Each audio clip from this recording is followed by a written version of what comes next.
Dear students, today we go to discuss about the superconductors.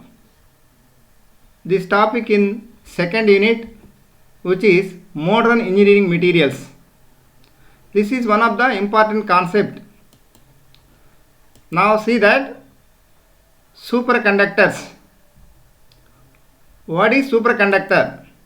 A superconductor is a material that can conduct electricity or transport electrons from one atom to another atom without any resistance. That means superconductor can allow electric current to flow without any energy loss, and it has reached critical temperature at which the material becomes superconductive. That means these materials are based on the critical temperature, critical magnetic field and Meissner effect. First of all, critical temperature. The temperature at which vapor of the substance cannot be liquefied. Now see that first, to find out the critical temperature of pure mercury in 1911, discovered by H. Kamerlingh Onnes. Now see this graph, temperature taken on x-axis, resistance taken on y-axis. That is, we get critical temperature at 4.2 Kelvin. 4.2 Kelvin of the critical temperature of pure mercury. Some of the materials are having critical temperatures. Mercury 4.2, Rm bismuth 1.7. These are all. 125 is a barium, calcium, cuprate. These are some of the materials are having some of the critical temperatures. These are examples of critical temperature of the substance. Next, critical magnetic field. Minimum magnetic field required to destroy the superconducting property at any temperature. This is represented by Hc equal to H0 into 1 minus T by Tc whole square. Here H0 critical field at 0 Kelvin, T temperature below critical temperature, Tc critical temperature. Now see the graph, temperature taken on x-axis, critical magnetic field taken on y-axis. This is the normal critical field. Here normal magnetic field, and this is the critical magnetic field. Hc critical magnetic field, H0 normal magnetic field. Some of the elements are having critical magnetic field at 0 Kelvin, nibbidium 198 of lead critical temperature 80.3, critical temperature of tin 30.9. Next, Meissner effect. And the superconducting material is placed in a magnetic field under the condition and normal temperature less than equal to critical temperature and normal magnetic field less than equal to critical magnetic field, the flux lines are excluded from the materials. The material exhibits perfect diamagnetism or flux exclusion.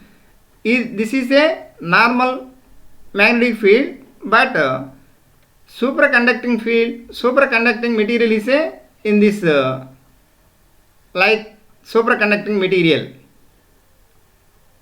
By follow the Meissner effect. Next, how to classification of superconductors. These are mainly classified into two types based on the behavior and properties of superconductors. They are type 1 superconductors. They are low temperature superconductors. Type 2 superconductors. They are high temperature superconductors.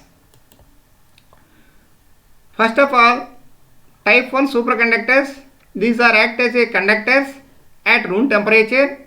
It consists of basic conductivity elements that are used in everything from electrical wiring to computer microchips. They have critical temperature between 0.000325 Kelvin and 7.8 Kelvin at standard temperature.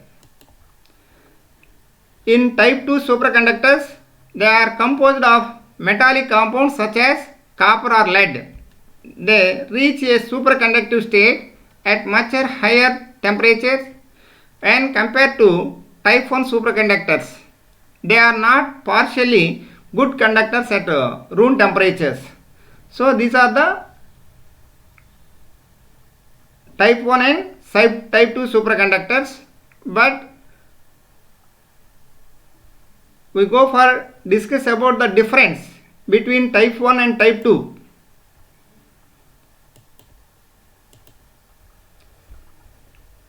Now see that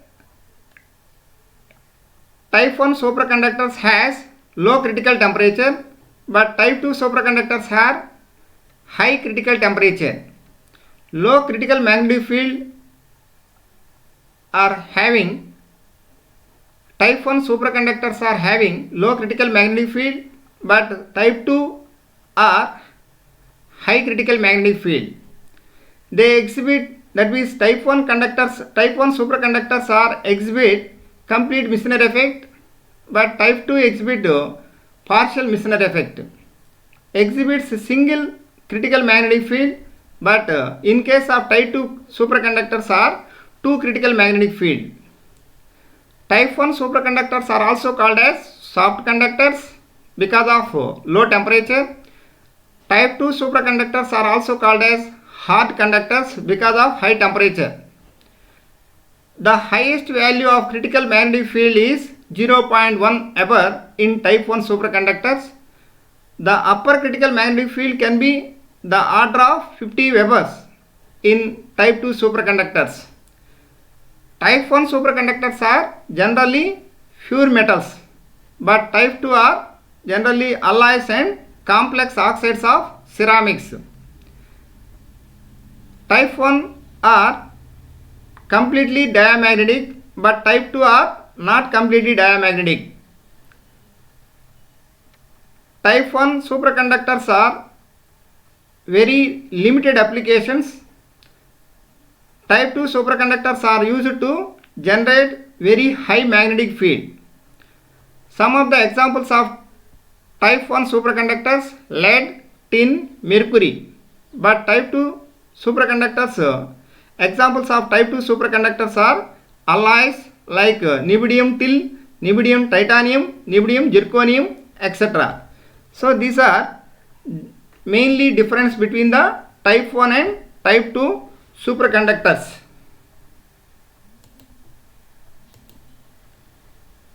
Next, what are the applications of superconductors? Superconductors play a role in modern advancements in magnetic levitation trains, which provide a powerful possibility for high-speed public transport that is based on electricity, which can be generated using renewable energy in contrast to non-renewable energy source. This is one of the practical applications of superconductors in everyday life. The manufacture of superconducting magnets, magnetic levitation, superconducting quantum interference devices, as magnetic shielding devices and medical imaging systems. In power transmission, superconducting magnets in generators, energy storage devices, particle accelerators, rotating machinery. These are applications of superconductors. This is about the superconductors. Thank you.